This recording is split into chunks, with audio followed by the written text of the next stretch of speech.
Assalamualaikum warahmatullahi wabarakatuh. Bismillahirrahmanirrahim. Nah, di sini kita belajar lagi ya tentang mediator hubungan industri, tentang tenaga kerjaan ya. Ini yang udah dimodifikasi menggunakan UU Cipta Kerja. Jadi UU nomor 13 tahun 2003 ini ada beberapa UU yang dihapus, ada beberapa yang ditambahkan, dan juga ada yang beberapa diubah seperti itu ya teman-teman ya. Jadi ini udah nomor 13 ini bukan dihapuskan oleh UU Cipta Kerja, tetapi istilahnya dia seperti dimodifikasi. Jadi merujuknya tetap UU nomor 13 tapi yang udah dimodif UU Cipta Kerja. Seperti itu ya. Nah, ini bukan kita bahas pasal per pasal tapi lebih seperti rangkuman. Seperti itu untuk memudahkan ya. Oke, kita mulai ya. Nah, ini mulai dari ketentuan umum. Mungkin saya mulai dari yang sebelah kiri dulu, yaitu pemberi kerja. Pemberi kerja itu orang, perseorangan, pengusaha, badan hukum, atau badan-badan lainnya yang mempekerjakan tenaga kerja dengan membayar upah atau imbalan dalam bentuk tertentu. Jadi siapapun yang memberikan bayaran atau upah atau imbalan, baik dia perseorangan baik maupun dia pengusaha. Nanti pengusaha ada pengertiannya sendiri ya di bawah ya, dan juga badan atau badan-badan lainnya yang mempekerjakan orang dengan memberi upah maka disebut pemberi kerja. Selanjutnya pengertian dari pengusaha sendiri itu adalah yang pertama, ini dari kepemilikannya ya, dilihat dari sisi kepemilikannya. Yang pertama itu orang perseorangan, persekutuan, atau badan hukum yang menjalankan suatu perusahaan milik sendiri. Ingat di sini kata kuncinya yang pertama adalah milik sendiri. Jadi mau dia bentuknya PT, kalau PT itu kan badan hukum ya, CV juga badan hukum. Orang perseorangan dia tidak berbadan hukum atau persekutuan seperti itu, tapi milik sendiri. Yang selanjutnya adalah orang atau perseorangan, persekutuan, atau badan hukum yang secara berdiri sendiri menjalankan perusahaan bukan miliknya. Jadi bisa jadi ini adalah orang yang ditunjuk oleh pemodal, atau mungkin dia modalnya pinjam ya, seperti itu, sehingga dia tetap disebut oleh pengusaha karena dia yang menjalankan operasional tiap hari. Selanjutnya adalah orang perseorangan, persekutuan, atau badan hukum yang berada di Indonesia mewakili perusahaan sebagai maksud dalam huruf A atau miliknya sendiri, atau B yang berkedudukan di luar wilayah Indonesia. Jadi meskipun dia berada di Indonesia tapi mungkin dia punya pabrik di Malaysia atau punya bisnis di Thailand seperti itu, maka dia juga tetap disebut sebagai pengusaha gitu ya. Selanjutnya ada perusahaan.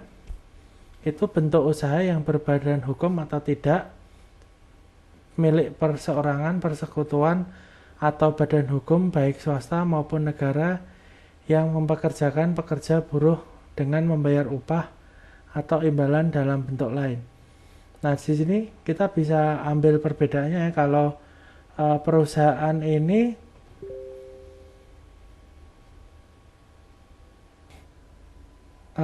perusahaan ini itu dia ini ya teman-teman ya, apa namanya, hampir sama pengertiannya dengan pemberi kerja, cuman kalau pemberi kerja itu penekanannya pada individunya, seperti makanya di awal ini disebut orang perseorangan, pengusaha, badan hukum, atau badan yang mempekerjakan. Di sini kata-kata intinya adalah orang atau pengusaha yang mempekerjakan. Kalau di sini kalimatnya adalah bentuk usahanya. Jadi bentuk usahanya itu berbentuk badan hukum atau tidak, milik perseorangan, persekutuan. Jadi perbedaannya itu ya, mungkin saya ulangi lagi. Kalau pemberi kerja itu individunya berupa apa. Jadi kalau di hukum tuh tidak harus orang tuh tidak harus mewakili nama atau berKTP gitu ya istilahnya, tapi CV, PT itu juga disebut sebagai individu juga. Dan bentuk usaha kalau yang perusahaan ini adalah lebih ditekankan ke bentuk usahanya.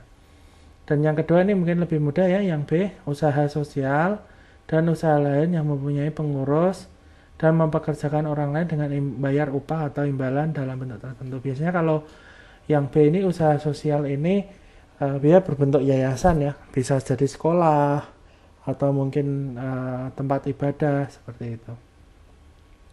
Nah, dari perusahaan itu mereka memiliki dua hal ya yang berkaitan dengan pekerjanya. Ini yang istilahnya yang diambil yang negatifnya ya, yaitu adalah yang pertama itu adalah lockout atau penutupan perusahaan, yaitu tindakan pengusaha untuk menolak pekerja atau buruh seluruhnya atau sebagian untuk menjalankan pekerjaan. Jadi tiba-tiba pekerjanya entah satu orang atau beberapa atau bahkan seluruhnya itu nggak boleh masuk ke area kerja lagi. Atau juga ada istilah PHK atau pemutusan hubungan kerja, itu pengakhiran hubungan kerja karena suatu hal tertentu mengakibatkan berakhirnya hak dan kewajiban antara pekerja, buruh, dan pengusaha.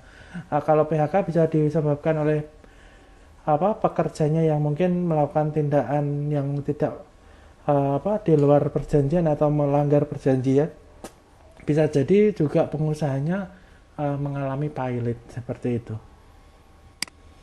Oke, kita balik ke atas lagi ya.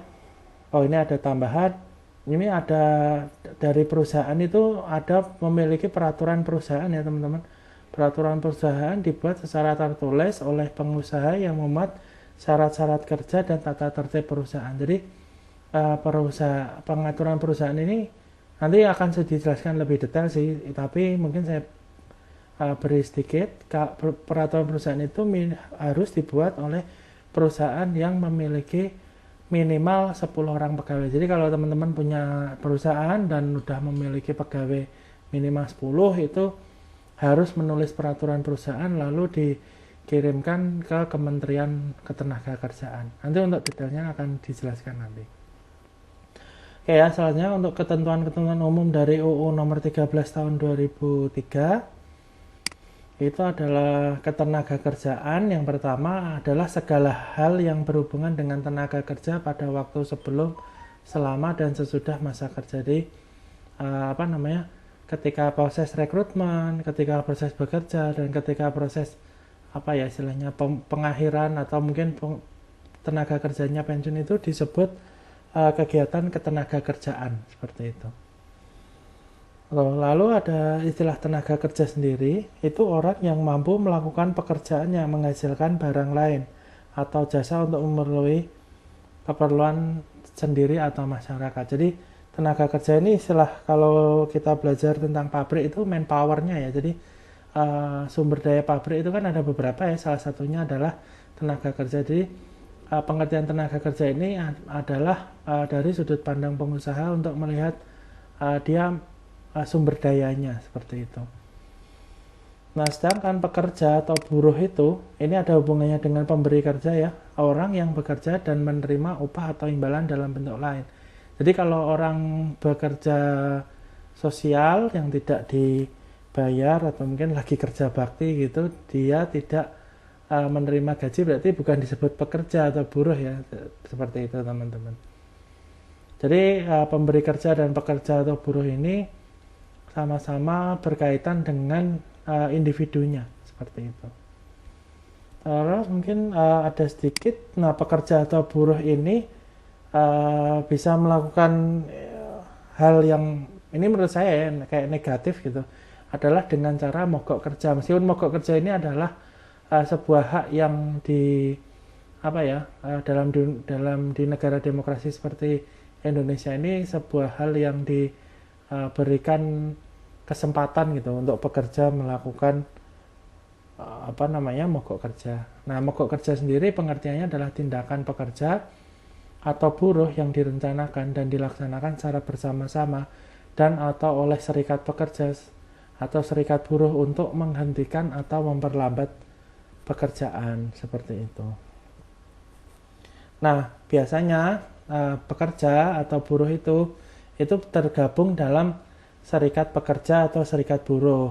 Nah, arti dari serikat pekerja atau serikat buruh itu ini sama aja ya, mau disebut pekerja atau SPM gitu, serikat pekerja apa gitu.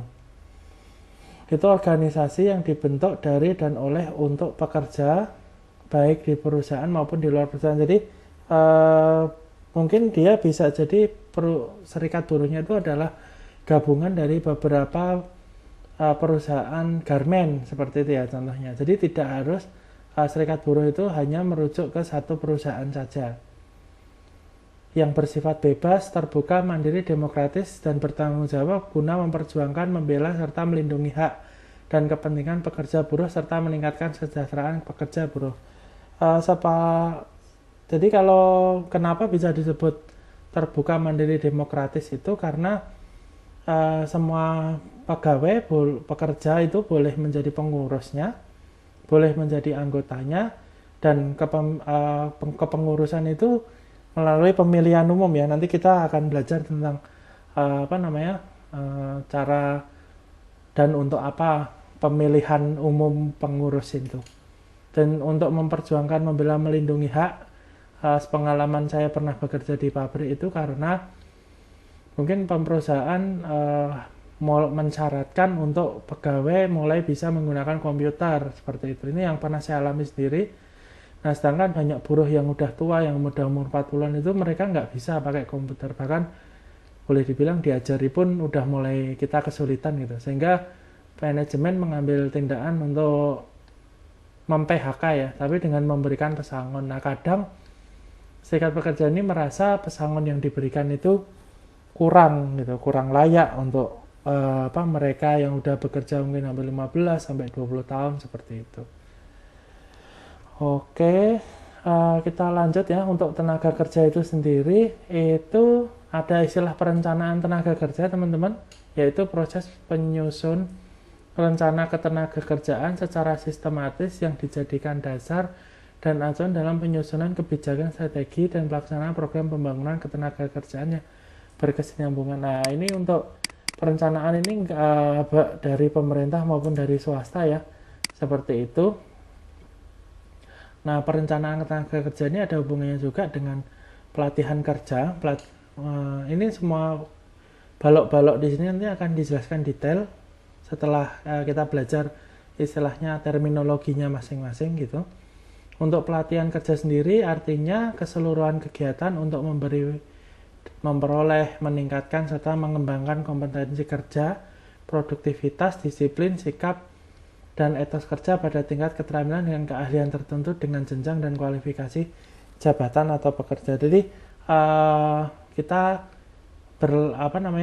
melakukan pelatihan ya. Jadi biasanya perusahaan itu kalau perusahaan yang baik ya dia ada pelatihan seperti pelatihan Six Sigma, mulai dari yang green belt, yellow belt, bahkan naik ke black belt kayak gitu ya.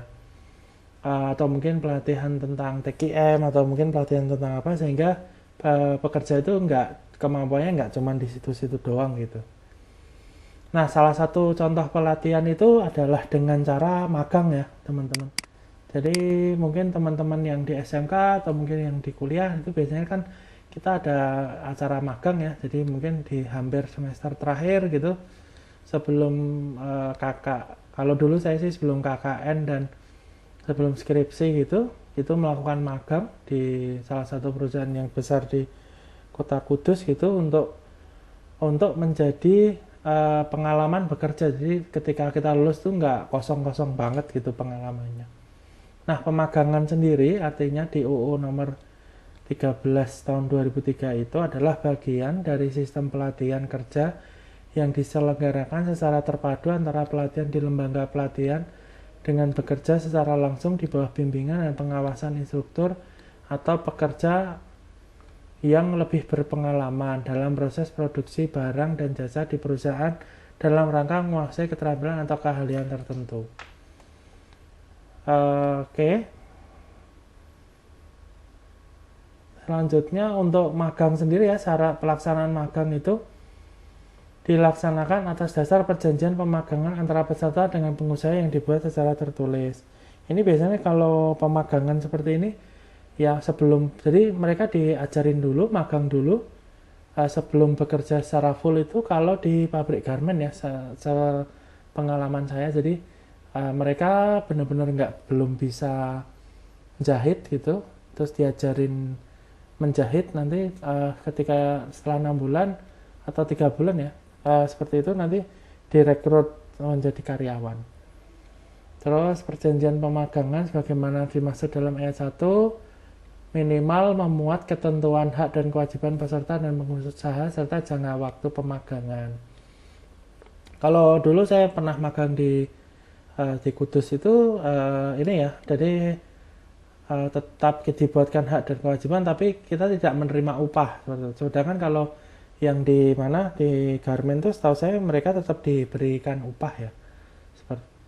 Terus selanjutnya pemagangan yang diselenggarakan tidak melalui perjanjian pemagangan dianggap tidak sah dan status pekerja serta berubah menjadi peserta atau buruh perusahaan yang bersangkutan. Jadi pemagangan itu harus ada surat perjanjiannya ya teman-teman, wajib hukumnya, karena kalau enggak berarti kalau kita berada di area pabrik itu kita pasti otomatis oleh Dinas Ketenagakerjaan dianggap sebagai pekerja atau buruh. Selanjutnya pemagang berhak mendapatkan, jadi setelah magang itu kita dapat kualifikasi kompetensi kerja dari perusahaan atau lembaga sertifikasi. Jadi kalau setahu saya di garment setelah 6 bulan mereka mendapatkan kayak sertifikat kelulusan gitu ya, itu dari lembaga sertifikasi yang bekerja sama dengan pabrik yang terkait gitu.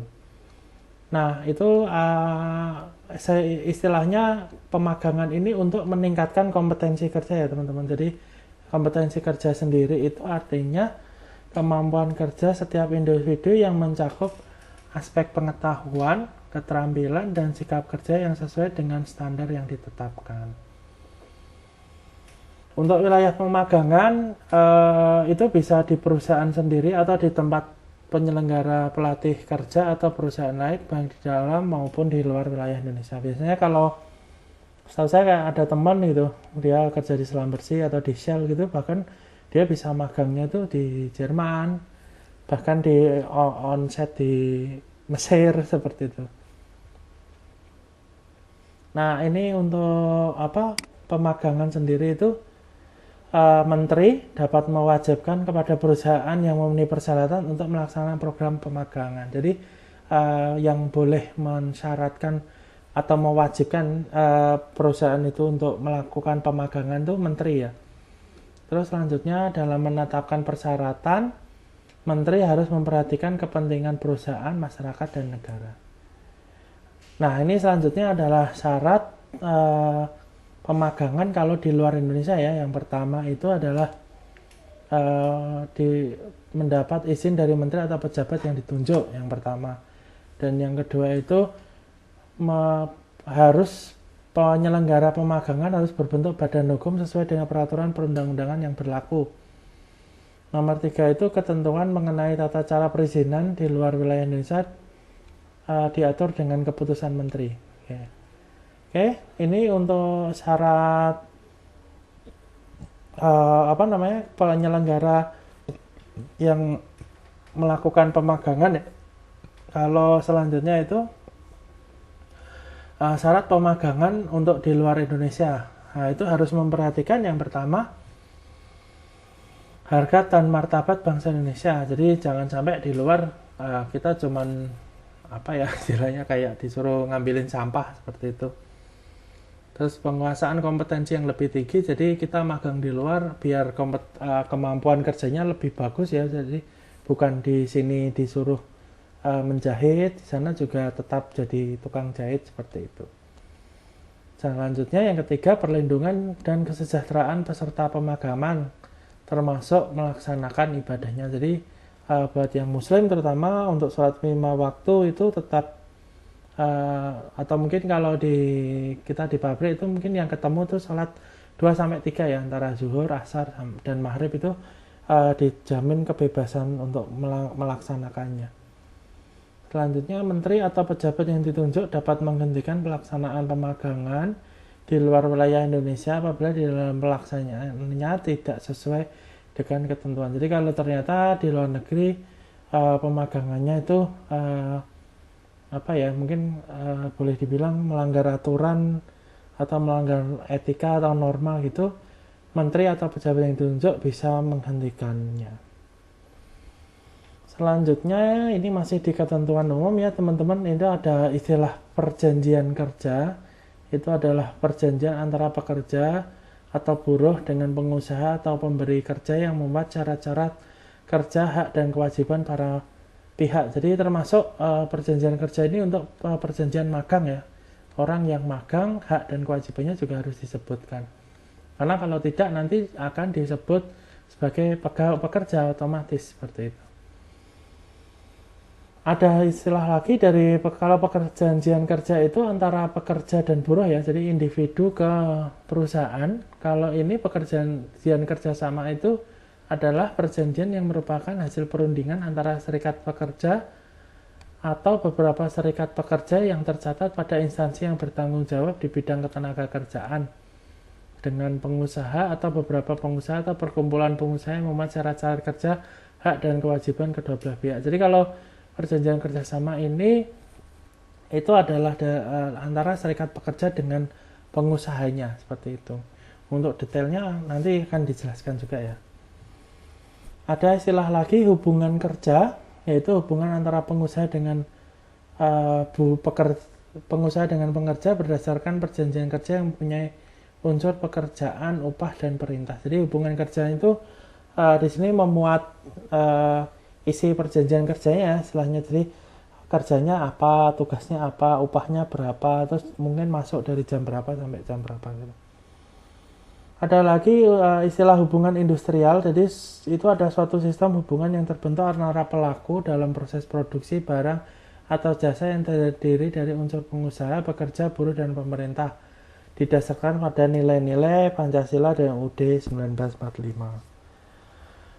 Nah, untuk hubungan industrial ini siapapun yang melakukan proses produksi ya, baik jasa maupun barang gitu, itu berarti mereka disebut memiliki hubungan industrial. Jadi mungkin antara pabrik roti gitu ya, antara pengusahanya, terus juga pegawai yang ada di lantai produksi, dan juga di pemerintah. Untuk hubungan industrial ini dibagi jadi dua ya. Yang pertama itu adalah lembaga bipartit.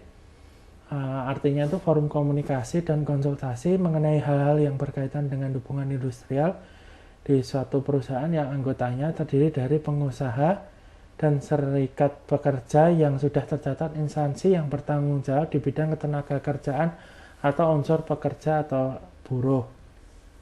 Singkatnya mungkin bipartit ini adalah lembaga kerjasama antara pengusaha dan serikat pekerja dengan catatan serikat pekerjanya yang sudah tercatat di instansi ketenaga kerjaan, mungkin di dinas ketenaga kerjaan gitu ya.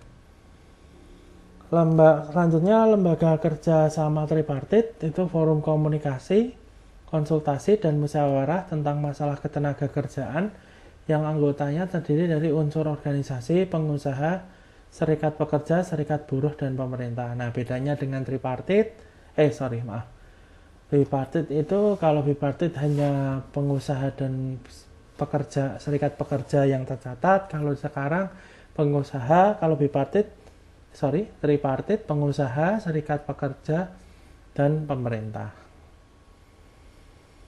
Ini ada hubungan industrial, itu ada istilah perselisihan hubungan industrial ya teman-teman.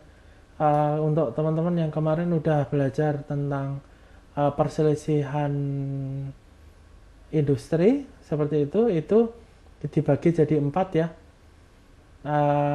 Ini juga, pembagian itu ini ada tambahan lagi istilahnya perselisihan hubungan industrial. Jadi perbedaan pendapat yang mengakibatkan pertentangan antara pengusaha atau gabungan pengusaha dengan pekerja atau serikat pekerja karena adanya perselisihan mengenai hak, perselisihan kepentingan, dan perselisihan pemutusan hubungan kerja, serta perselisihan antar serikat pekerja dalam satu perusahaan. Jadi perselisihan hubungan industrial ini kemarin udah kita jelaskan ya, bahkan sampai dengan cara penyelesaiannya di dalam pengadilan maupun di luar pengadilan. Seperti itu. Kita lanjutkan. Ini ya, mulai dari landasan, asas, dan tujuan dulu. Jadi kenapa sih dibikin UU Ketenagakerjaan ini? Bahkan sekarang sudah dimodifikasi menggunakan UU Cipta Kerja gitu. Yang pertama itu tujuannya, mungkin tujuannya dulu ya, itu memperdayagunakan tenaga manusia secara optimal dan manusiawi. Jadi dengan adanya UU ini itu diharapkan tidak ada perbudakan atau tidak ada anak-anak yang dipekerjakan seperti dengan tidak layak seperti itu. Karena kalau di Indonesia kita masih boleh sih mempekerjakan anak, tapi dengan syarat-syarat tertentu. Selanjutnya, mewujudkan pemerataan kesempatan kerja dan penyediaan tenaga kerja yang sesuai dengan kebutuhan pembangunan nasional dan daerah. Jadi jangan sampai tenaga kerja yang terampil, yang terdidik tuh hanya ada di Pulau Jawa, bahkan mungkin di Jakarta gitu aja ya. Jadi mungkin diharapkan dengan adanya UU ini di teman-teman yang terdidik gitu tetap mau bekerja di daerahnya masing-masing. Selanjutnya, memberikan perlindungan pada tenaga kerja dalam mewujudkan kesejahteraan. Jadi jangan sampai pekerja ini hanya menjadi seorang yang dijadikan sapi perahan ya oleh pengusaha seperti itu, karena mungkin karena tingkat pendidikannya, karena ketidakpahamannya akan hukum dan seperti itu. Selanjutnya, meningkatkan kesejahteraan tenaga kerja dan keluarganya. Jadi UU Ketenagakerjaan ini tidak hanya berbicara tentang pekerja itu sendiri, tapi juga bagaimana pekerja ini bisa memberikan kesejahteraan pada keluarganya ya, dengan cara mungkin BPJS, pemberian BPJS pada seluruh keluarga, atau mungkin jika ada keluarga yang sunatan, atau mungkin dibaptis, atau mungkin meninggal, itu bagaimana mekanismenya, atau mungkin dia anaknya menikah seperti itu.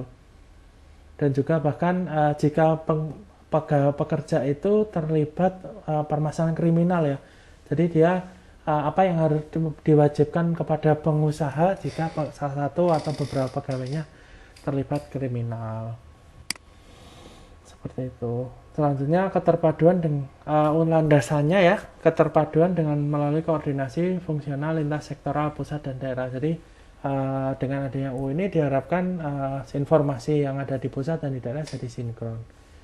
Asasnya menggunakan Pancasila dan UUD 45 ya, seperti itu. Kita lanjutkan tentang perencanaan tenaga kerja dulu ya. Jadi perencanaan tenaga kerja itu mungkin tadi udah saya jelaskan, cuman ini saya ulangi lagi. Proses penyusunan rencana ketenagakerjaan secara sistematis yang dijadikan dasar dan acuan dalam penyusunan kebijakan, strategi, dan pelaksanaan program pembangunan ketenagakerjaan yang berkesinambungan. Jadi ini adalah itikat baik dari pemerintah ya, kalau boleh bilang saya seperti itu, karena untuk melaksanakan amanah undang-undang, amanah pendiri bangsa untuk menyusun kebijakan, strategi, dan pelaksanaan program pembangunan ketenagakerjaan. Jadi biar kita bisa menjadi tuan di negeri sendiri seperti itu. Nah, untuk perencanaan tenaga kerja itu dibagi jadi dua ya, ada yang makro, ada yang mikro. Jadi kalau ya mikro itu, saya mulai dari mikro dulu, itu hanya di sebatas instansi atau lingkungan perusahaan. Tapi kalau makro itu kita sudah berbicara tentang mungkin daerah, kabupaten, provinsi, atau bahkan negara satu Indonesia gitu ya. Ini penyusun informasi ketenagakerjaan. Jadi ada penduduk dan tenaga kerja, kesempatan kerja, pelatihan kerja termasuk kompetensi kerja, produktivitas tenaga kerja, hubungan industrial, kondisi lingkungan kerja, pengupahan dan kesejahteraan tenaga kerja, dan jaminan sosial tenaga kerja. Jadi uh, dari A sampai H itu adalah komponen yang menyusun informasi ketenaga kerjaan. Oke, kita lanjutkan lagi. Ini adalah kita berbicara tentang pelatihan kerja. Mungkin untuk yang pelatihan kerja ini juga ada pemagangan ya, cuman kalau untuk yang pemagangan udah dijelasin di atas, itu diikutkan ketentuan umum. Yang pertama, untuk pelatihan kerja pelaksanaannya itu tidak memperhatikan keputusan pasar kerja dan dunia usaha, baik di dalam maupun di luar hubungan kerja. Jadi mungkin menyongsong industri 4.0 ini kita dituntut untuk bisa berbahasa Inggris ya, yang pertama. Selanjutnya kita dituntut untuk mampu menguasai komputer, jadi nggak cuman menguasai komputer kayak Microsoft Word, Excel, tapi juga bisa coding terutama itu. Maka pemerintah di sini membuat kayak pelatihan ya untuk meningkatkan kemampuan pasar kerja. Jadi biar kita nggak diserbu sama tenaga kerja dari asing seperti itu. Selanjutnya, pelatihan kerja diselenggarakan berdasarkan program pelatihan yang mengacu pada standar kompetensi kerja. Ketiga, pelatihan kerja dapat dilakukan secara berjenjang, jadi tidak diberikan dalam satu kali hingga semuanya, tapi mungkin bisa diberikan yang pertama mungkin seperti Six Sigma itu ya, mulai dari green belt, yellow belt, bahkan sampai black belt seperti itu. Yang selanjutnya, ketentuan mengenai tata cara penetapan standar kompetensi kerja sebagaimana dimaksud dalam ayat 2 diatur dengan keputusan menteri.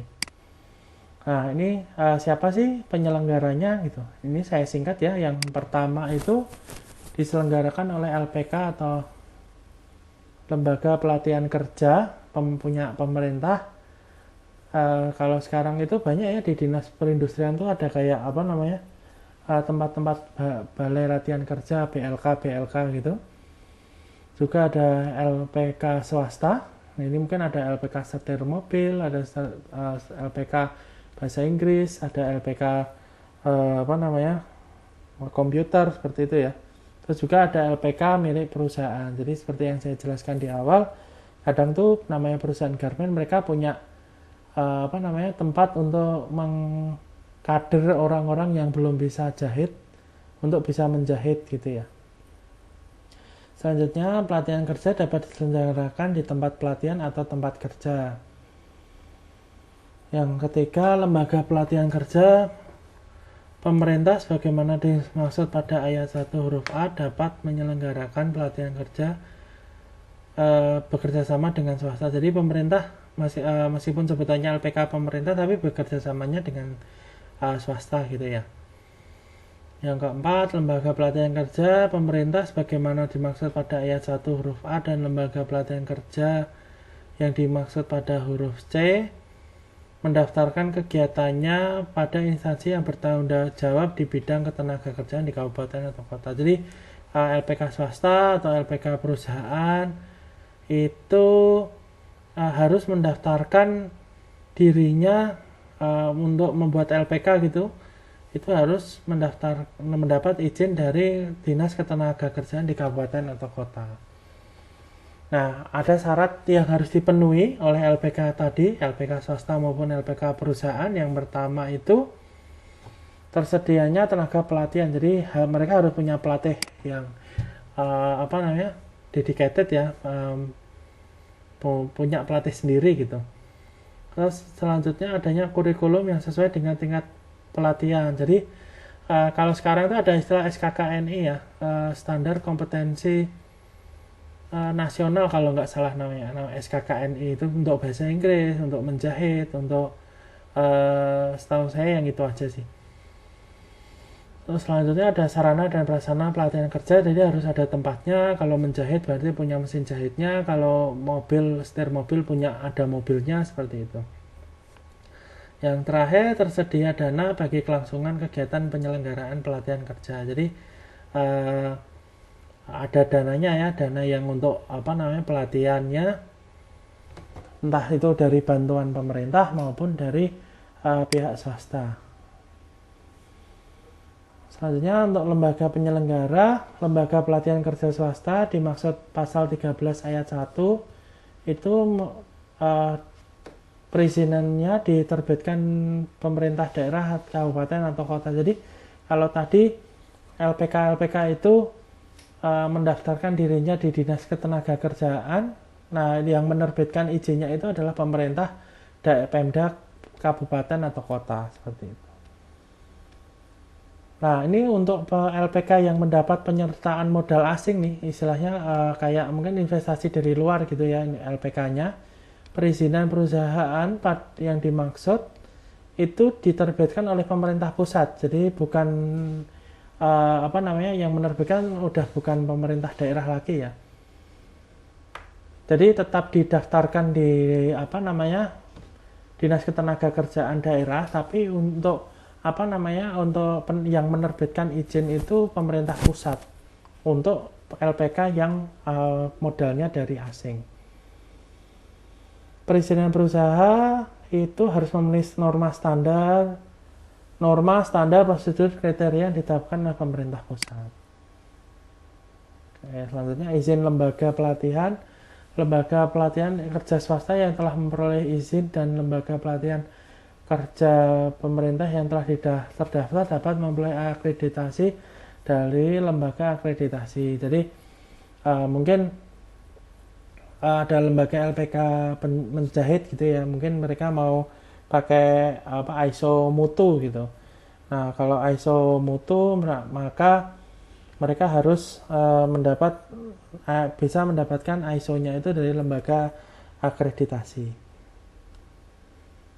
Selanjutnya, lembaga akreditasi itu bersifat independen, terdiri dari unsur masyarakat dan pemerintah dan ditetapkan dengan keputusan menteri. Jadi lembaganya ini ya bersifat independen ya, bukan bagian dari perusahaan itu sendiri gitu. Yang ketiga, organisasi dan tata lembaga akreditasi dimaksud dalam ayat 2 diatur dengan keputusan menteri. Selanjutnya, bagi lulusan ya istilahnya, kalau saya sebut lulusan dari LPK itu mendapat pengakuan kompetensi. Yang pertama, tenaga kerja berhak memperoleh pengakuan kompetensi kerja setelah mengikuti pelatihan kerja yang diselenggarakan lembaga pelatihan kerja pemerintah, lembaga pelatihan kerja swasta atau pelatihan di tempat kerja. Jadi baik diajarin oleh pemerintah, mungkin kayak kartu prakerja itu kan ada yang dari Menkominfo juga ya sertifikatnya, terus juga mungkin dari LPK swasta atau bahkan dari perusahaannya sendiri itu berhak memperoleh pengakuan kompetensi. Nah, pengakuan kompetensi itu dilakukan melalui sertifikasi kompetensi kerja. Jadi habis diajarin dikasih sertifikat ya, yang dimana sertifikatnya itu harus diuji atau dites terlebih dahulu. Nah, sertifikat kompetensi kerja itu juga boleh diikuti oleh tenaga kerja yang telah berpengalaman. Jadi mungkin ada tenaga kerja yang udah bekerja mungkin hampir 10 tahun gitu di lini produksi, dan setelahnya mengikuti pelatihan green belt atau yellow belt atau bahkan black belt itu diperbolehkan. Yang nomor 4, untuk melaksanakan sertifikasi kompetensi kerja dibentuk Badan Nasional Sertifikat Profesi yang independen. Nah, ini untuk tadi saya jelaskan sertifikasinya itu kan harus diuji ya. Maka ujiannya itu disetup oleh Badan Nasional Sertifikasi Profesi atau BNSP. Selanjutnya, pembentukan BNSP atau Badan Nasional Sertifikasi Profesi itu diatur dengan PP atau peraturan pemerintah. Kita kembali ke atas. Ini masih tentang LPK ya. Ini ada istilahnya penghentian sementara. Ini untuk insan LPK yang istilahnya tidak memenuhi syarat ya. Mungkin saya bacakan aja. instansi yang bertanggung jawab di bidang ketenagakerjaan di kabupaten atau kota. Dalam hal ini mungkin Dinas Ketenagakerjaan gitu ya, dapat menghentikan sementara pelaksanaan penyelenggaraan pelatihan kerja apabila ternyata yang pertama itu tidak sesuai dengan arah pelatihan kerja sebagaimana dimaksud dalam pasal 9. Jadi kalau nggak mengikuti SKKNI itu boleh ditutup ya. Selanjutnya tidak memenuhi persyaratan yang dimaksud dalam pasal 15. Jadi yang dimaksud seperti tadi, tidak mempunyai pelatih, tidak memiliki kurikulum, atau tidak mengikuti SKKNI, nggak punya pelatihan mobil tapi nggak punya mobil, terus tidak tersedia dana gitu, sehingga mungkin dananya benar-benar bayar dulu baru diajarin gitu istilahnya. Yang kedua, penggantian sementara pelaksanaan penyelenggara pelatihan kerja itu disertai alasan dan saran perbaikan. Jadi bukan ditutup tetap ya, permanen, tapi ditutup sementara untuk diperbaiki. Jadi mungkin untuk yang belum punya kendaraan ketika membuat LPK pelatihan setir mobil itu harus memiliki kendaraan dan berlaku paling lama 6 bulan. Selanjutnya, penggantian sementara pelaksanaan penyelenggaraan pelatihan kerja hanya dikenakan terhadap program pelatihan yang tidak memenuhi syarat. Jadi kalau mungkin ada satu LPK gitu memiliki program pelatihan kerjanya ada 2, yang mungkin yang pertama menjahit, yang kedua setir mobil, dan yang ketiga adalah komputer gitu ya. Sedangkan yang tidak memenuhi syarat hanya setir mobil, maka yang dihentikan hanya setir mobilnya, sehingga untuk menjahit dan komputer dia masih boleh berjalan.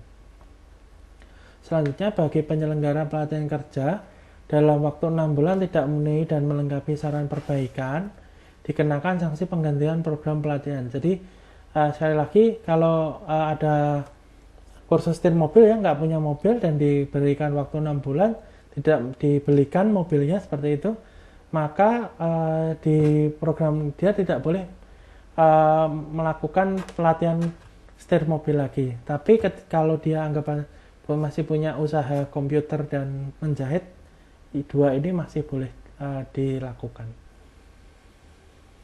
Selanjutnya, penyelenggara pelatihan kerja yang tidak menaati dan tetap melaksanakan program pelatihan kerja yang telah dihentikan dikenakan sanksi pencabutan izin dan pembatalan pendaftaran penyelenggara pelatihan. Jadi bahkan izinnya bisa dicabut ya. Jadi kalau tadi hanya setir mobilnya aja yang dihapus, sekarang komputer dan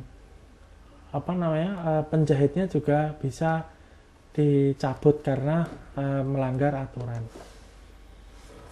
Dan juga teman-teman yang udah lulus dari setir mobil itu tidak mendapat sertifikat ya, karena pendaftarannya ke BNSP tadi sebagai badan yang menyelenggarakan membuat ujiannya itu tidak menerima pendaftaran dari LPK yang sudah dicabut izinnya.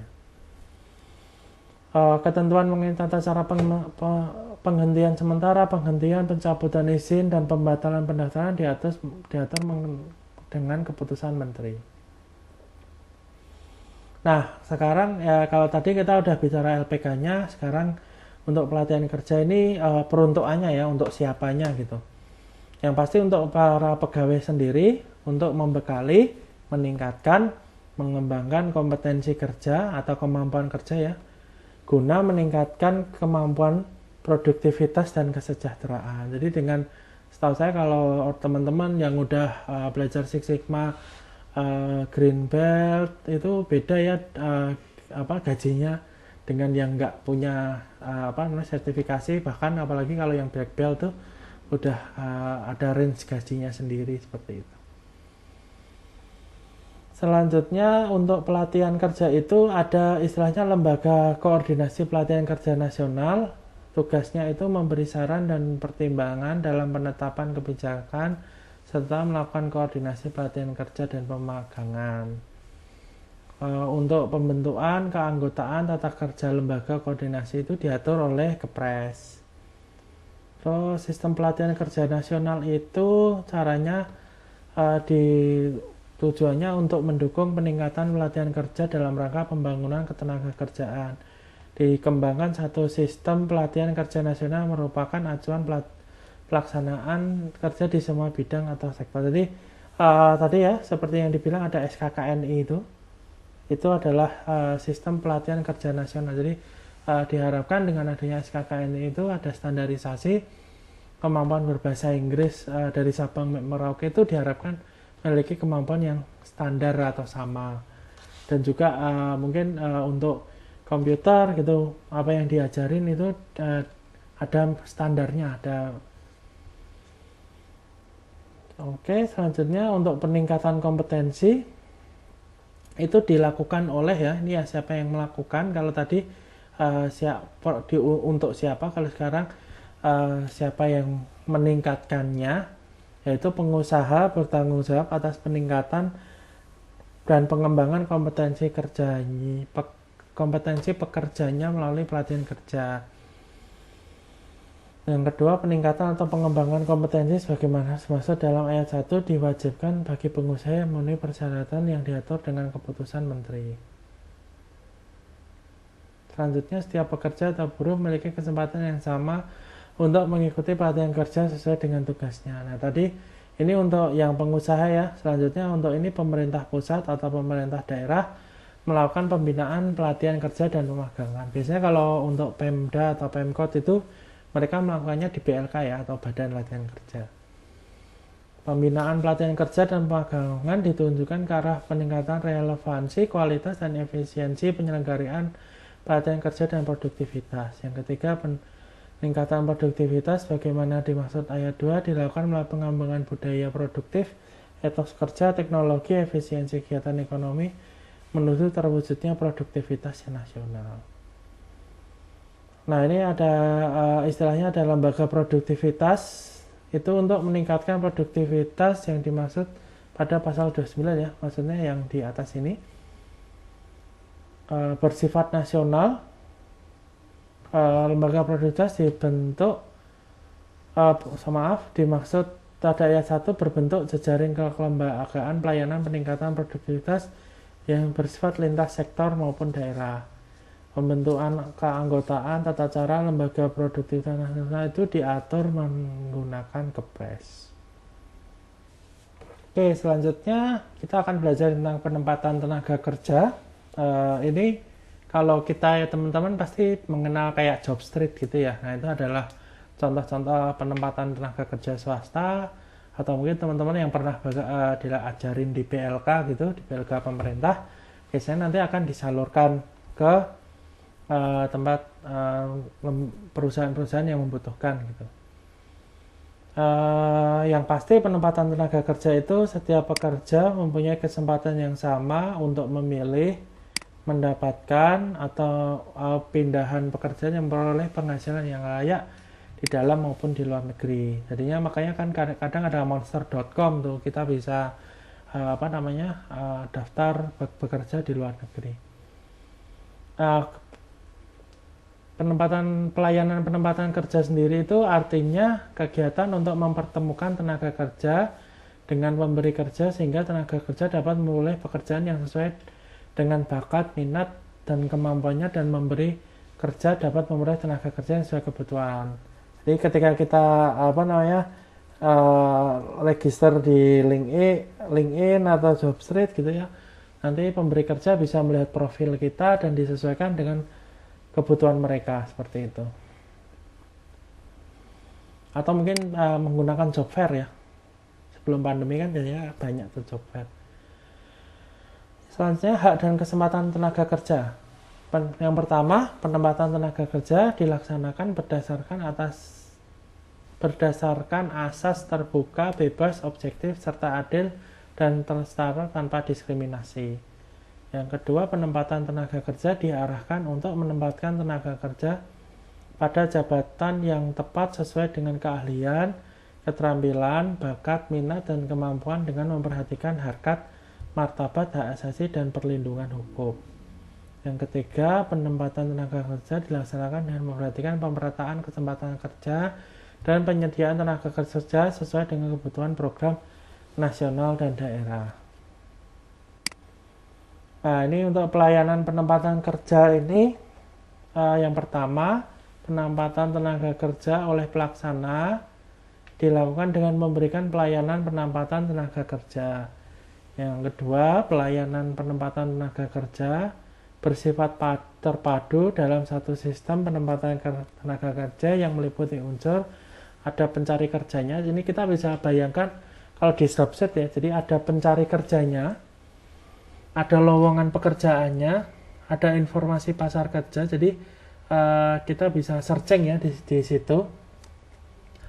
Ada mekanisme antar kerjanya, jadi deskripsinya dijelaskan, dan kelembagaan penempatan tenaga kerja. Selanjutnya, unsur-unsur sistem penempatan tenaga kerja dapat dilaksanakan secara terpisah yang ditujukan untuk terwujudnya penempatan tenaga kerja. Jadi mungkin mekanisme antar kerjanya nggak dijelasin di jobset ya, tapi mungkin dijelasin di interview boleh. Seperti itu. Selanjutnya adalah penempatan tenaga kerja terdiri dari penempatan tenaga kerja di dalam negeri dan penempatan kerja di luar negeri. Ini untuk cara rekrutmennya, pemberi kerja yang memerlukan tenaga kerja dapat merekrut sendiri tenaga kerja yang dibutuhkan atau melalui pelaksanaan penempatan tenaga kerja. Jadi bisa mereka rekrut sendiri, memasang iklan di depan perusahaan, atau mungkin mengikuti job street, atau mungkin menempelkan pengumuman di dinas tenaga kerja seperti itu, atau melakukan pelaksanaan penempatan tenaga kerja di lulusan-lulusan BLK nanti sudah pasti ditempatkan di mana, seperti itu. Yang kedua, pelaksanaan penempatan tenaga kerja sebagaimana dimaksud dalam ayat 1 wajib memberikan perlindungan sejak rekrutmen sampai penempatan tenaga kerja. Yang ketiga, pemberi kerja sebagaimana dimaksud ayat 1 dalam mempekerjakan tenaga kerja wajib memberikan perlindungan mencakup kesejahteraan, keselamatan, kesehatan baik mental maupun fisik tenaga kerja. Ini untuk penempatan tenaga kerja swasta. Pelaksanaan penempatan tenaga kerja sebagaimana dimaksud pasal 35 itu tadi dari atas. Yang pertama, instansi kerja ya, instansi pemerintah maksud saya yang bertanggung jawab di bidang tenaga kerjaan. Dan yang kedua, lembaga penempatan tenaga kerja swasta. Yang pertama ini yang maksud saya yang lembaga penempatan kerja swasta itu yang kayak job street gitu ya. Selanjutnya, lembaga penempatan tenaga kerja swasta dalam melaksanakan pelayanan penempatan tenaga kerja wajib memenuhi perizinan perusahaan yang diterbitkan oleh pemerintah pusat. Jadi kayak job street itu dia harus mendapat izin dari pemerintah pusat ya teman-teman. Selanjutnya, perizinan berusaha sebagaimana dimaksud pada ayat harus memenuhi norma, standar, prosedur, dan kriteria yang ditetapkan oleh pemerintah pusat. Jadi kayak LPK tadi, kalau LPK-nya itu dari luar negeri, maka dia juga harus mendapat izin dari pemerintah pusat. Kalau lembaga penempatan kerjanya, kalau LPK itu juga bisa menempatkan kerja, maka dia juga harus mendapat izin dari pemerintah pusat. Selanjutnya ini ada biayanya ya. Jadi kalau di Jobstreet itu kan kalau kita mungkin sebagai pencari kerja gratis, itu untuk level tertentu ternyata juga sudah diatur di UU Ketenagakerjaan. Yang pertama, pelaksana penempatan tenaga kerja dilarang memungut biaya penempatan baik langsung maupun tidak langsung, sebagian atau keseluruhan pada tenaga kerja atau pengguna tenaga kerja. Yang kedua, lembaga penempatan tenaga kerja swasta itu hanya dapat memungut biaya penempatan tenaga kerja dari pengguna tenaga kerja. Jadi makanya kalau teman-teman yang punya pengalaman masang iklan di Jobstreet gitu ya, itu ada biayanya. Atau boleh juga mengambil biaya dari tenaga kerja golongan dan jabatan tertentu. Selanjutnya, golongan dan jabatan yang dimaksud dalam ayat 2 ditetapkan dengan keputusan menteri.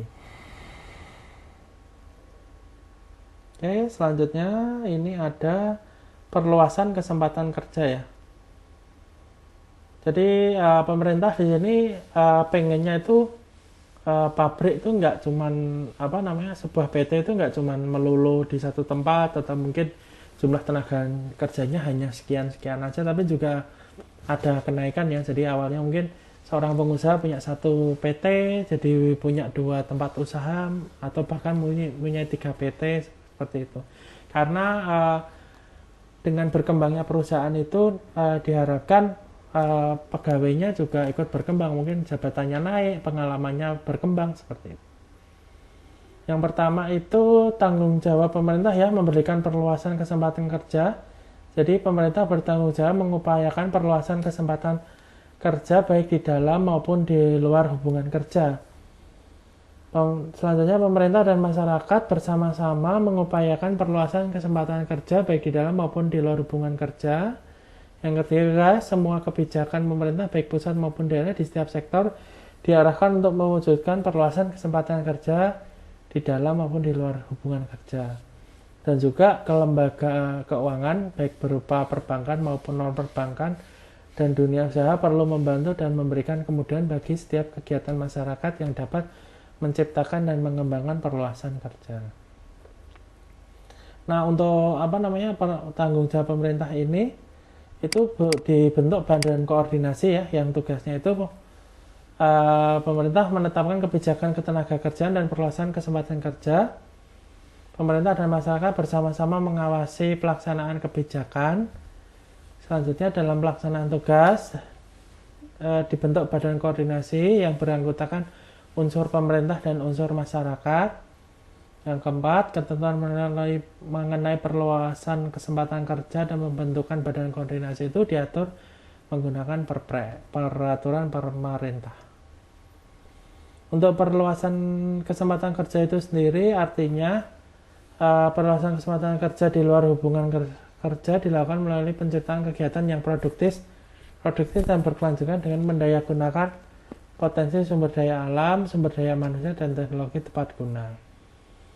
Yang kedua, penciptaan perluasan kesempatan kerja dilakukan dengan pola pembentukan dan pembinaan tenaga kerja mandiri, penerapan sistem padat karya, penerapan teknologi tepat guna, dan pendayagunaan tenaga kerja sukarela atau pola lain yang dapat mendorong terciptanya perluasan kesempatan kerja.